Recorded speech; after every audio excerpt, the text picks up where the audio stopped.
कुणाल शादी के मंडप से सीधे दिल्ली अपने कॉलेज की पढ़ाई करने चला गया था और वहीं पहुंचकर शादी के दूसरे दिन उसे अनिका की प्रेगनेंसी की खबर मिली थी।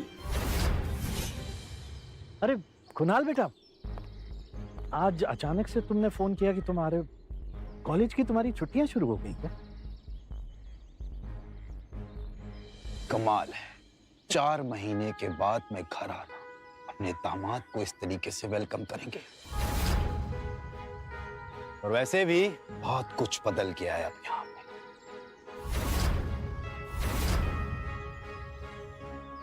आओ बेटा, अंदर चलकर बात कर। देखो कुणाल, अगर तुम इस शादी को तोड़ना चाहते हो तो मैं समझ सकता हूँ। तुम समझ सकते हो, लेकिन ये बात मेरे बुढ़े दादाजी नहीं समझ सकते। जबरदस्ती इस मोटी से मेरी शादी करा दी और अब वो चाहते हैं कि इसके इस पाप को मैं अपना नाम दे दूं। जब जब इसको देखता हूं ना, ऐसा लगता है एक ऐसे गुनाहों की सजा मिल रही है जो गुनाह मैंने कभी किए ही नहीं। देखो इस बेशरम को कैसे खड़ी है। शादी के फेरे लेते वक्त किसी और का पाप लेकर के खड़ी थी पेट में। क्या लगता है तुझे, तेरे इस पाप को मैं अपना नाम दूंगा? कुणाल डोगरा का नाम मिलेगा इसको, सोचना भी मत। पता नहीं किस गटर का कीड़ा है ये। मैं इस शादी को नहीं मानती। ये सुनकर कुणाल और गौतम दोनों ही शॉक थे। देखो बेटा, इस वक्त अनिका की तबीयत ठीक नहीं है, इसकी बातों पर ध्यान मत दो। और रहा सवाल इस बच्चे का, तो उसके पैदा होते ही उसे अनिका से हमेशा के लिए दूर कर दिया जाएगा, मेरा यकीन कर।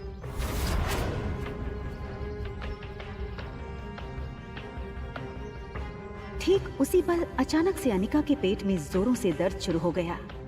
दर्द के मारे एक झटके में अपनी पीठ के बल गिरी। अनिका, मम्मा मम्मा मम्मा, प्लेन लैंड होने वाला है। देखते ही देखते आज 6 साल बीत चुके थे और सामने थी उसकी 6 साल की बेटी रिया। रिया का मासूम चेहरा और उसकी खूबसूरत कत्थई आंखें देखकर अनिका की जान में जान आई। मम्मा, क्या हम पापा को ढूंढने जा रहे हैं मनाली?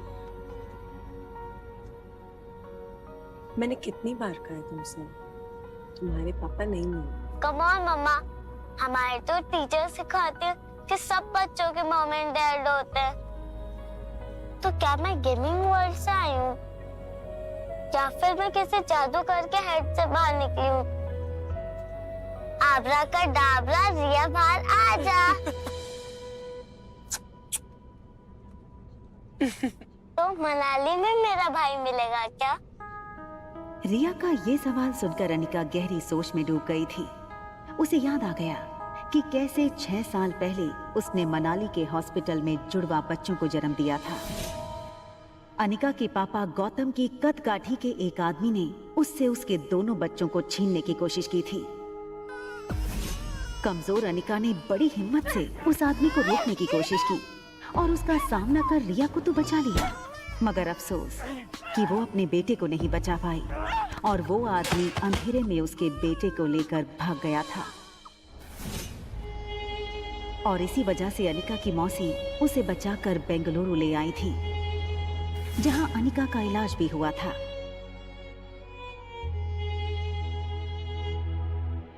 हालांकि इन 6 सालों में अनिका पूरी तरह से बदल चुकी थी।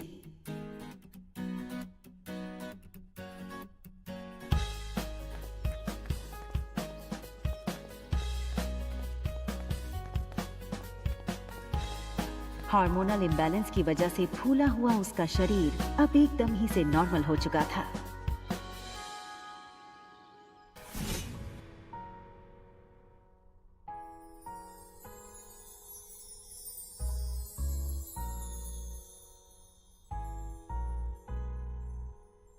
कितनी खूबसूरत लग रही हो तुम।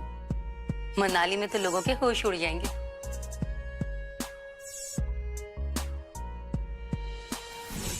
फ्लाइट अटेंडेंट हो या फ्लाइट के अन्य यात्री, सब लोग आते जाते अनिका पे एक नजर जरूर डालते और डालते भी क्यों नहीं, शिफॉन की साड़ी में अनिका किसी भी फिल्मी एक्ट्रेस से कम नहीं लग रही थी। Excuse me, ma'am. Is there anything I can bring for you?